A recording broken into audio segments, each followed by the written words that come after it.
have a playlist of the Follin brothers songs, and I will be ranking them from tracks that go the most hard to tracks that go the least hard. The Follin brothers are known for their crazy, ahead of their time compositions, and I'm really looking forward to this playlist thanks to one of my Discord members, Nick. So thank you so much. Let's get into it, starting with Solstice title screen theme.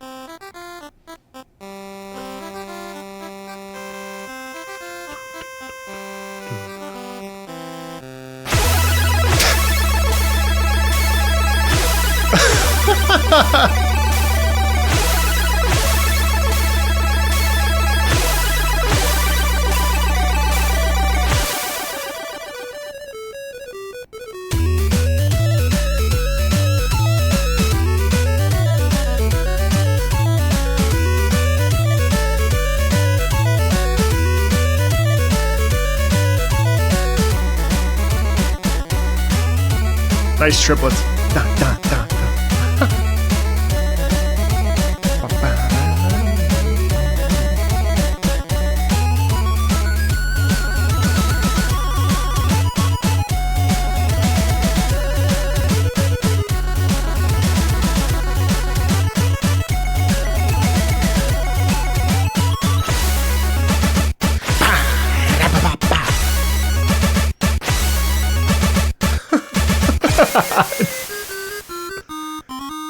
It's a whole new idea here.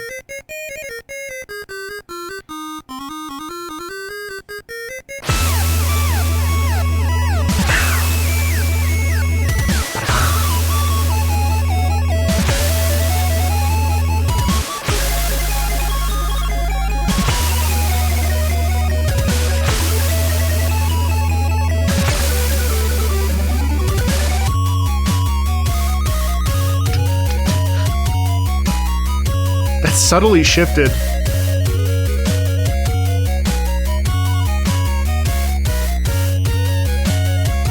I love how warm and bright this corner is.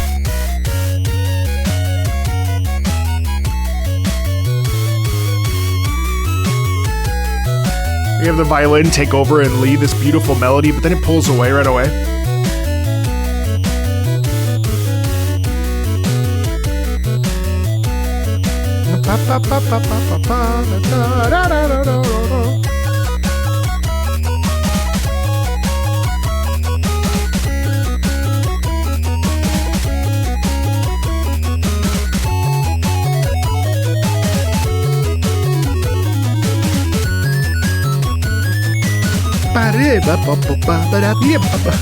It's so fun, dude.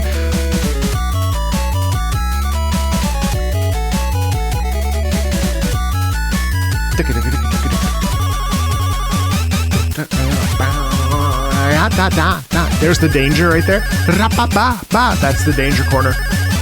And that's a full song. I mean, this is the Nintendo. This is the NES. Bro, like, this is crazy. This is the NES. This is the complexity in this. So this is a corner of the world of game music that I'm still learning about. So, like, some of my insights will not necessarily be, like, I'm not coming at it from, like, an expert opinion, mostly just the vibes. But like what I love about this is that we really get a complete story. We get this feeling of like mixing potions and magic and slurring them together and creating this explosion, you know, and the it just is so unique. And then on top of that, then we get into this medieval dance, and then it's cool because the way that the bass sounds and it creates this feeling of it's like metal medieval dance music. You know, you can just picture everybody going up, but up, oh, hey, yeah, we're happy, and then do da da dee da da.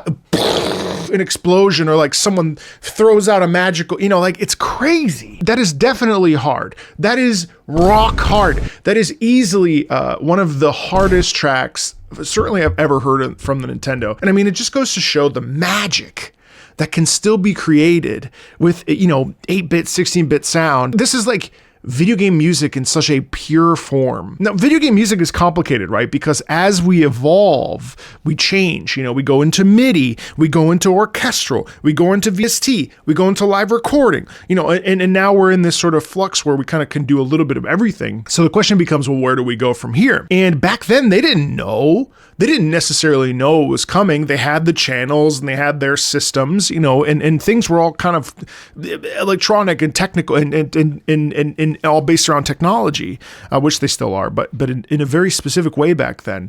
And to be able to produce something like this is like the same sound as Super Mario, like the same sound chip as, you know, Super Mario and Legend of Zelda, as far as I know, and that just goes insanely hard. I would put that at a solid, very solid 9.5 out of 10 on the goes hard scale for the Follin brothers. Let's pop over to Pictionary. I've heard this many times, and it goes insanely hard as well.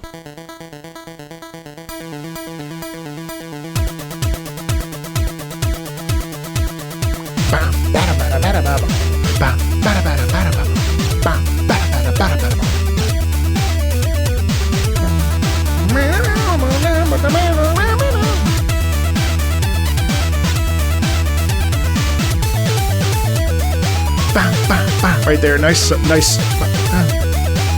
triplets there, I believe.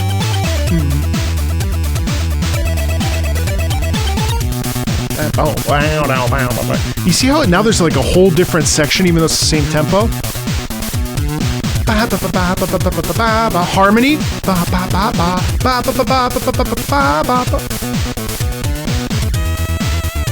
And you just like can't help but be like,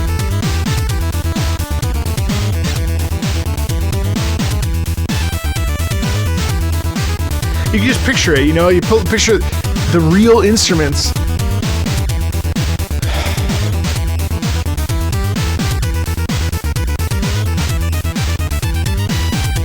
You just hear that trumpet in the back, just like ripping, right?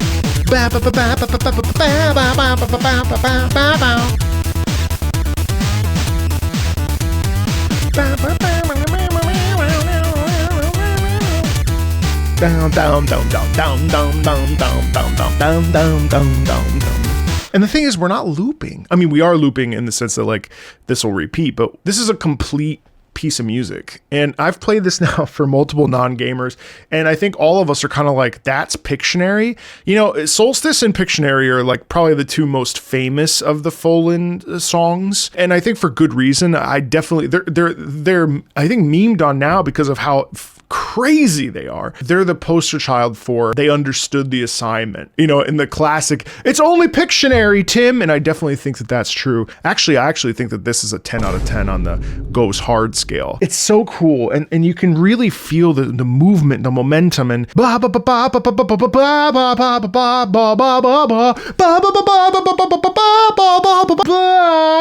and they even do like a slide into it.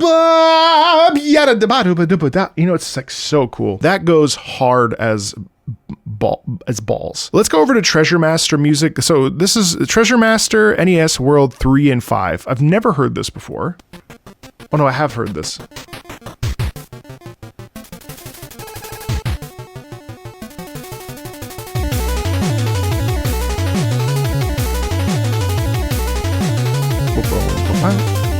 Wow, it's like spin cycle. Whoa! You know?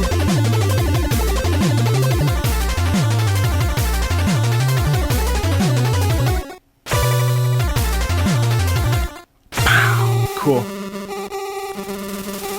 Pivot, shift.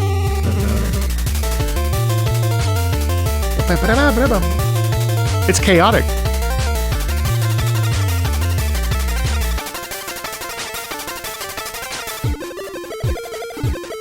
Down. Look at how it... Did you hear how it Whoa. It moved into the new idea.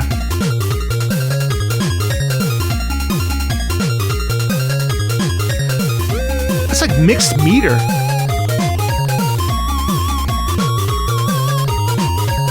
It changed meter. Wait, no. Well, it's world 3 and 5. That's why it's 2 separate worlds.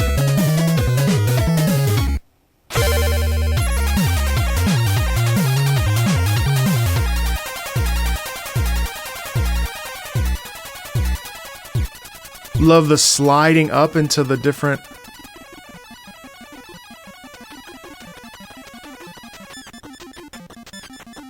So obviously the middle part that I listened to is just because of this particular mix into the 5th world. Actually, I prefer the 5th world quite a bit. I love the sense of chaos in this. I love the sense that like we don't know what's up because it's supposed to make you feel slightly off kilter. The world 3 really feels like we're in the spin cycle. It really feels like we're in the wash. We're just going, whoa! I kind of picture the old like, you are getting very sleepy. I'm putting... I don't know why I sound like a... Okay. There's a real quality in that of momentum, but the momentum is disjointed. There's like a shifting sort of, you really can't plant yourself down. And then world 5 is a little bit more confident, a little bit more grounded in itself. But that piece too is crazy because it's like, it feels like the sun is shining really bright and you're like, you know, trotting along and nothing's going to get in your way, but you also have a goal. So I don't know. I think it's really interesting how like you can create story structure through this kind of music. And even this 8-bit, 16-bit sound still is able to produce a sound quality of like telling a story through music. And it's just so complex. And as I was listening to World 3 specifically, I was really like caught off guard by how rich the bassy parts of this are, and then how it'll merge with the treble and the trumpet sound, let's call it for the sake of, you know, the upper notes, and they kind of merge together, and there's like a deeper emphasis through it because of that bass, which I find really unique because I'm so used to hearing this sound as being like very separate parts, so they don't blend together, but somehow here this is blended. As far as how hard it goes, I'd put that more close to like a 5. I didn't think that went particularly hard, and that's really the scope of this sort of ranking. But that being said, it's so impressive, and it's such a delight to be able to spotlight some of this music because it's just cool as hell. Let's go over to the title screen for Silver Surfer. Holy shit.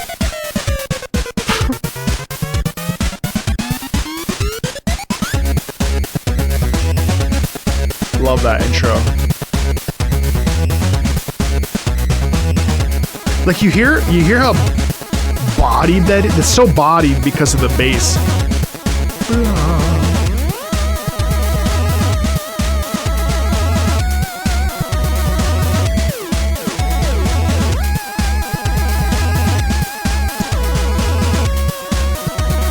Strong melodic presence.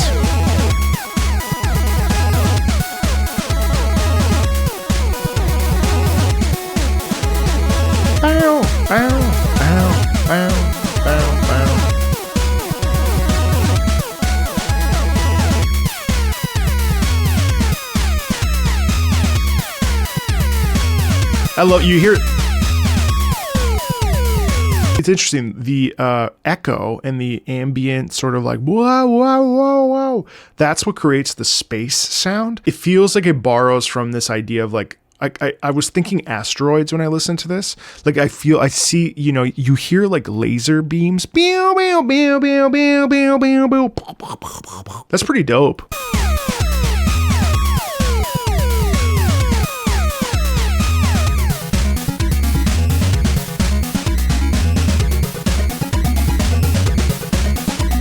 Right there too, right where I stopped, you also feel like I can see Silver Surfer like gliding on that surfboard and like with like determined look in his face, and there's like it's almost like swerving beyond things, and like I love how we get that kind of slip slidey sound in there.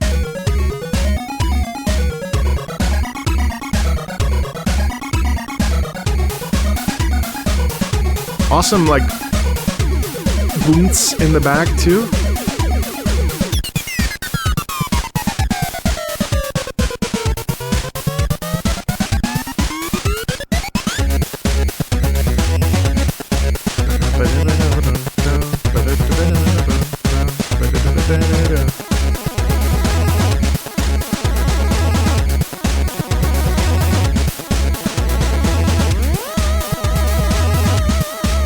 That's cool. The background stuff.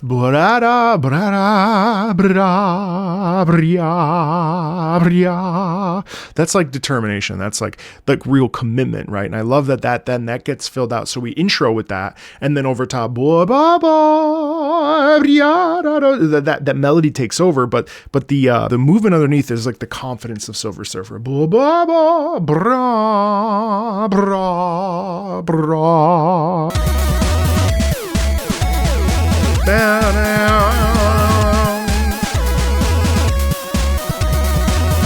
And then right there, that's so interesting. It's like I have no choice, you know. I have to commit to this. I have this is my life now, you know.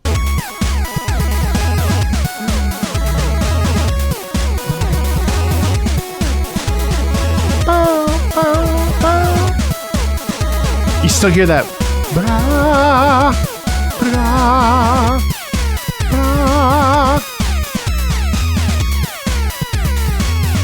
Determined look, laser beams.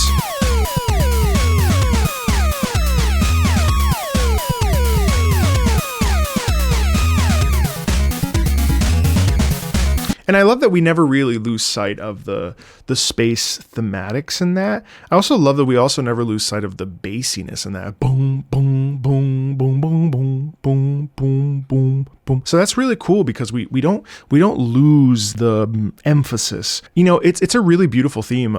Honestly, like kind of like gorgeous. I would easily put that as a 7 out of 10 on the goes hard list, where that actually had, compared to Solstice, Pictionary, and Treasure. Well, Treasure Master is different, but like if Solstice and Pictionary are the hardest of the hard, this one was a bit more elegant, certainly a bit more melodic in its structure, a little bit more atmospheric and more like of a pathos or ethos of a character versus like, what's up? Like I picture Solstice and Pictionary as like the Kool-Aid Man, and this is much more like, I wouldn't call it classier, but there's a degree of nuance in this that alludes to like a conflict, a characterization, and a like a journey. Again, though, like the complexity of the sound is really, really, really fascinating. So yeah, that's a solid 7.5 out of 10 on the goes hard scale. Let's go over to Puznik from the Amiga. Puznik with the Puznik. Whoa, my ears.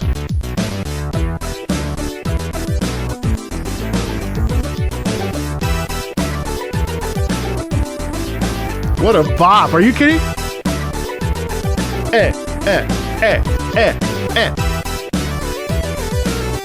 I love, oh my God, the sound division in these headphones is crazy. Whoa. Holy 80s though, huh? Bow, bow.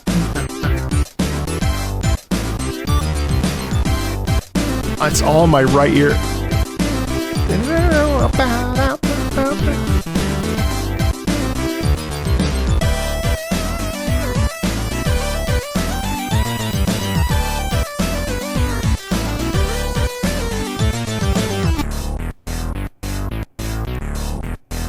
That is on the left side while the bass is on the right. Holy shit.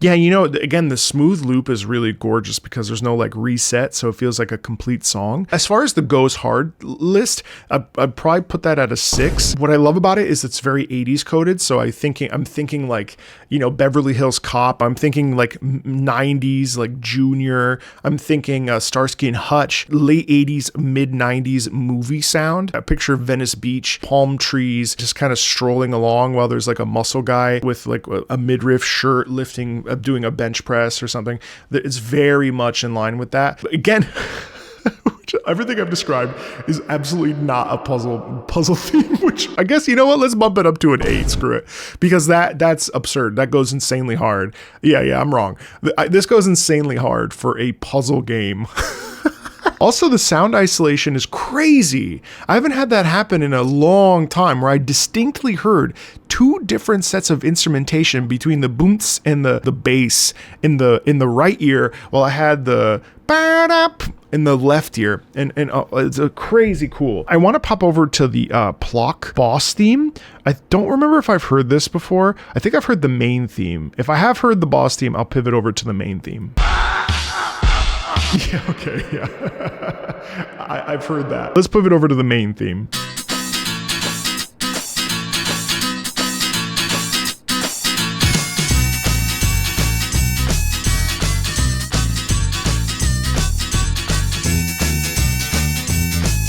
Boom, boom, boom, boom, boom, boom, boom.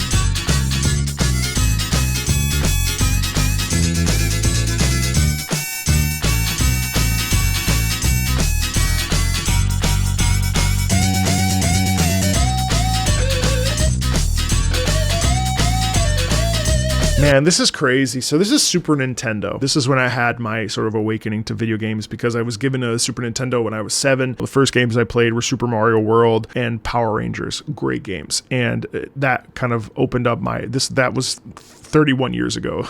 So obviously, like, the sound font had already changed, the instrumentation had changed, the way that they were able to create music through these systems had changed already. One of the most amazing things about this is that this sound for the image that we have is nutty. You get energy in this sound. You get playfulness. That sound doesn't really speak to me, Plock, but also Plock, like, I don't actually know, like, Plock is a fever surrealist dream of a game, it seems. And musically, what I find really interesting about this is the energy of the momentum. I'm assuming it's a platformer to go from point A to point B, left to right. And then the confidence to be like, to use a harmonica. It's blues. I mean, ultimately, I think, or I would say a fast blues, maybe. But the energy in this is crazy. Especially with the electric guitar qualities.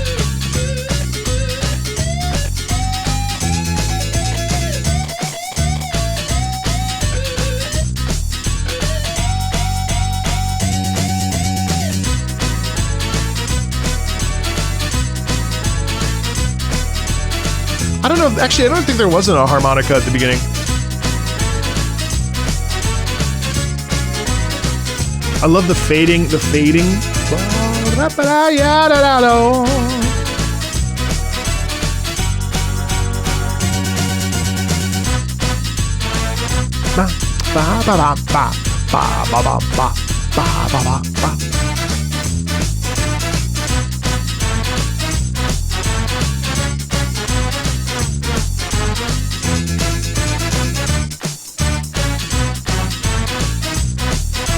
Nice, like, full brass ensemble right there. And then we, like, soft reset. Oh yeah, there is a harmonica.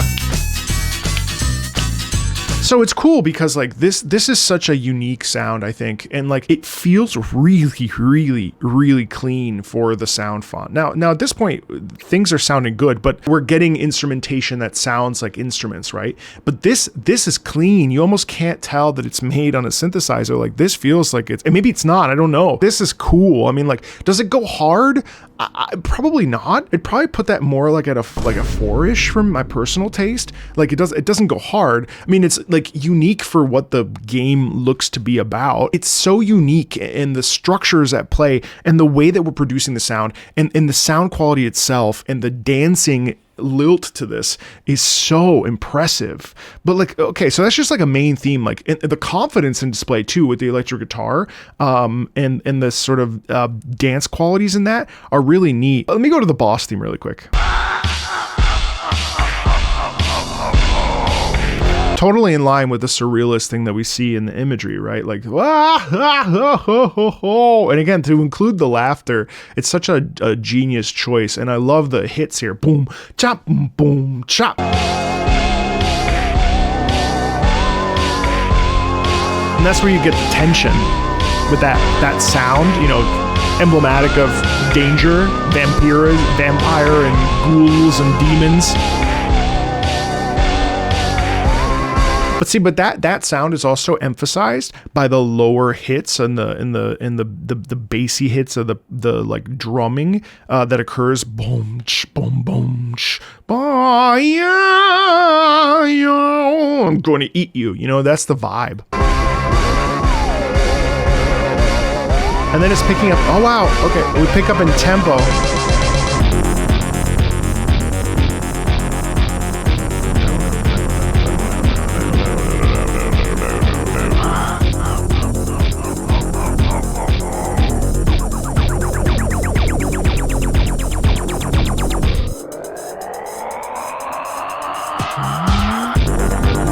Oh, we speed up, raise pitch.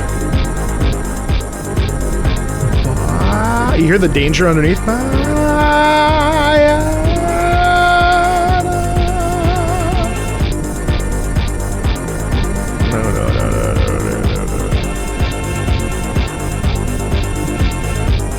You feel that like bubbling tension.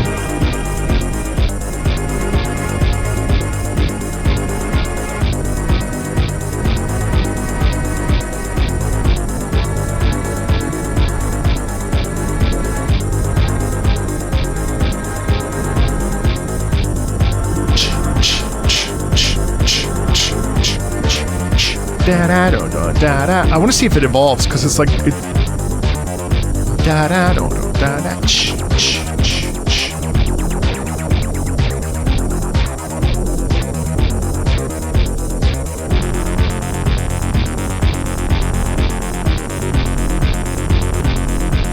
there's the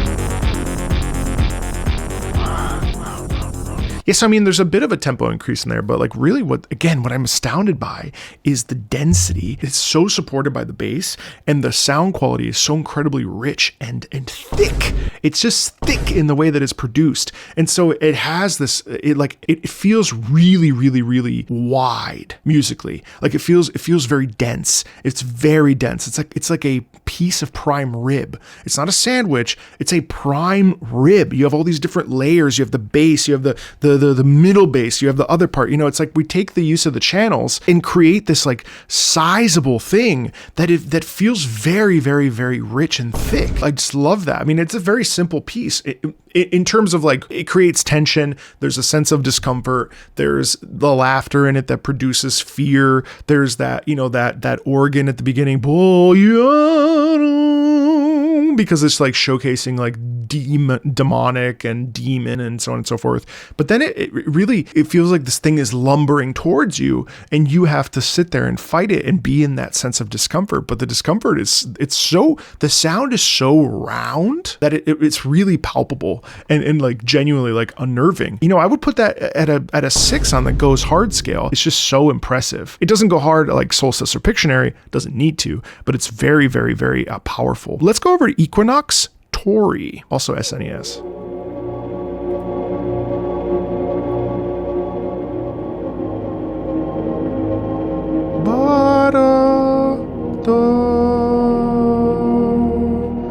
Going out. Wow. Do you even hear the tension and the power in that? That's like serious, you know? The cave, trickle of the dripping water. As we're exploring Dungeon Crawler, I'd assume.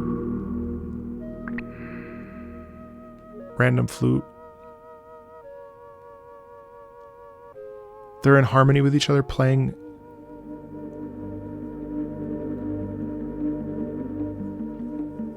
So out of nowhere comes this. And then you got two of them. Bassoon.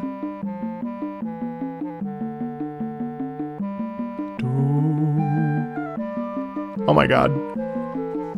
Two distinct instruments in harmony. Chorus? Oh, you feel the sense of scale, the sense of seriousness.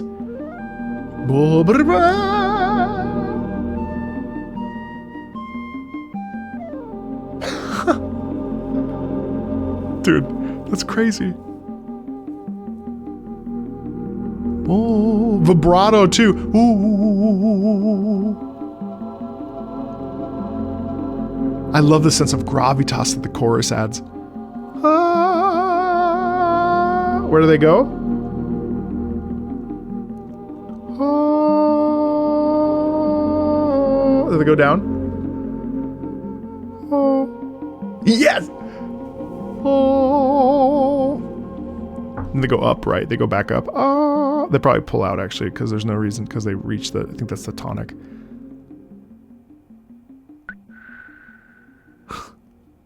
The cave drip. Oh, everything fades away. Do we reset?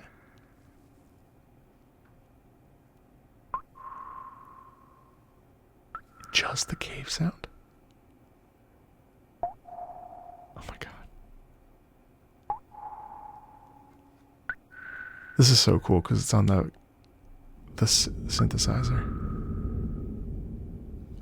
The rumbling of the dragon in the distance.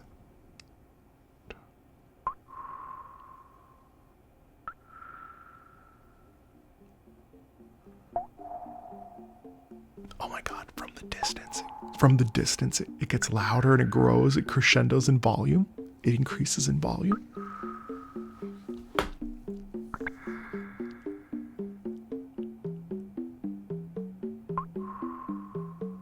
It changed meter. What? It changed. And you have the dripping just happening sort of somewhat randomly, but it's in its own tempo. It's in its own rhythm and tempo. It's like goblins around a campfire in the distance as you emerge out of the cave. You can see it.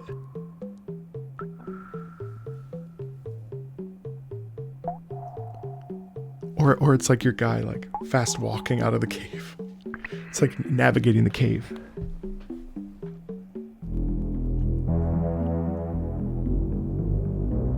Listen to the gravitas in that lower. Ba, ba, ba, ba. I wonder what synthesizer they were using.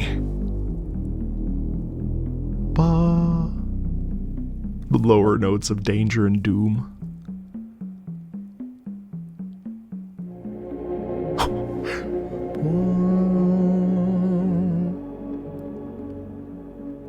What lies in this cave? You can see it all. Wow. And it's a full song with a beginning, middle, end. Dude, that is an 8 out of 10 on the Ghost Heart scale. Not because of the fast tempo and because of like the balls to the wall quality, but because this is like a full Shena. You see everything from start to finish. Entering the cave, watching the water drop, the sun is setting, you enter into it. You don't know what you're going to find. You step forward into the thing, and then suddenly you see in the distance a light. You go towards the light. Like everything is created in this structure. The flame is flickering. Suddenly in the corner you see a resting dragon. It looks at you. Dungeons and Dragons all day. Goblins with this boom boom boom boom boom boom boom boom dancing around this fire in a sort of a seance or a sacrificial moment. I mean, like, that's crazy. This is on the Super Nintendo. That like literally is a tone poem, and a tone poem is something that like composers have been doing, you know, for years and years and years. Berlioz, Strauss, this idea of like creating an environment through music that you can take your mind's eye in and experience without context, because the context is the music. Oh god, that's so cool. That's so cool. Wow. Okay, cool. Let's go to Time Track's title music. Sega.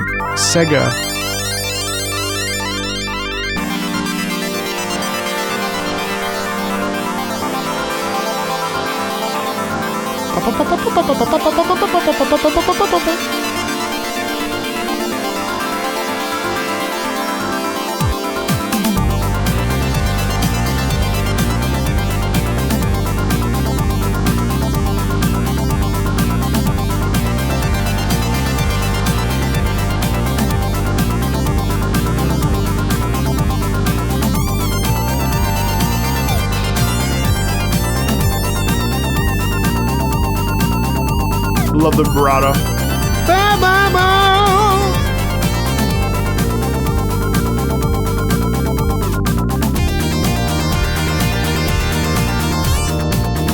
I love the harmony right there. Oh my God.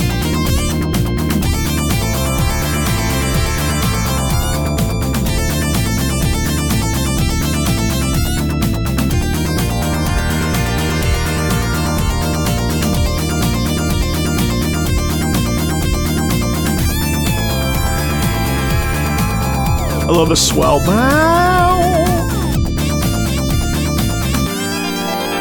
And then the pull back and reset.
That is so cool. It lost me a little bit at the end, but the whole middle arc of this is gorgeous because it feels like something you would see in a movie, like Minority Report. Obviously very sci-fi. I adored the harmony there between the two guitars, and then just the fact that we're riffing, and it's almost has this improvisatory nature where it's like, you know, it takes us on a journey.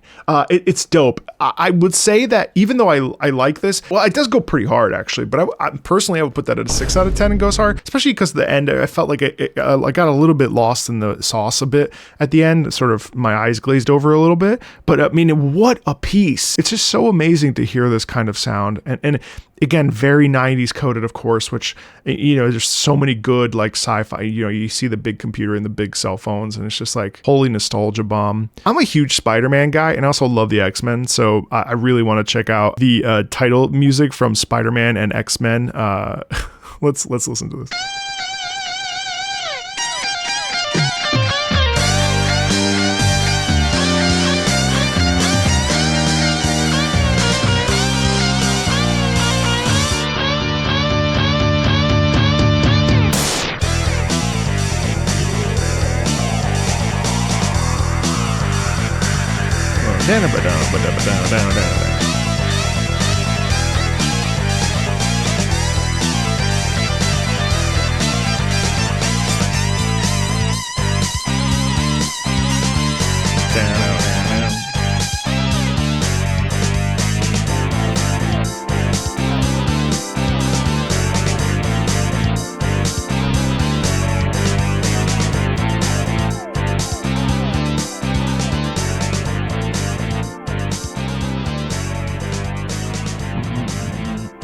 Oh, short. That's a minute.